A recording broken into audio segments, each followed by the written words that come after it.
Pumunta kami ulit dito sa Garbage Plaza para tumingin ng lamesa for our living room sa bahay. 2 taon na rin ata ang nakalipas nung last naming pagpunta dito. Naalala ko dito kami kumuha ng mga gamit noong unang lipat namin sa nirerentahan naming bahay. Pagpasok namin ay bumungad sa amin ang 5 bisikleta na mukhang bago pa talaga. May mga paraffle kasi sila dito na pwede kang mag-join at ito ang ibibigay nila kapag ka nanalo ka. Dati nanalo ang asawa ko dito ng pang barbecue at sobrang ganda pa at parang di nagamit. Nakuha nga din namin itong bag na tinatawag nilang Randoser. Ito ang bag na ginagamit ng mga estudyante kapag nakatungtong na ng elementary.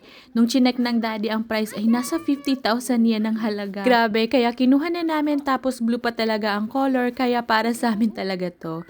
2 years pa bago mag-elementary si Kuya Michi, so hopefully ay okay pa siya pagdating ng time na yon.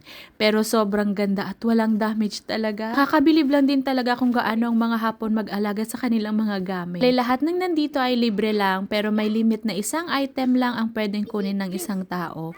Kaya naman kapag pumupunta kami dito kasama lahat ng pamilya, na nga kami pumunta dito kaya medyo kaunti na lang ang natira. Ang dami din kasing mga tao na pumupunta ng mas maaga. Itong mga furnitures na to ay itinatapon na ng mga may-ari at ikinukuha ng mga staff yung mga bagay na maganda pa at pwedeng mapakinabangan ng iba at idinidisplay nila dito. Actually, sa likod ng building na to ay may parang factory na nagre-recycle ng basura. So ayun, mas nakakatipid kami dito kaysa bumili kami sa mga recycle shop dahil wala talaga kaming binabayaran kahit 1 yen. Pero di ko sure kung may mga ganito din sa ibang city dito sa Japan. After namin mag-fill up ng form ay nakuha na namin ang mga scooter, bag, table at saka itong kitchen organizer.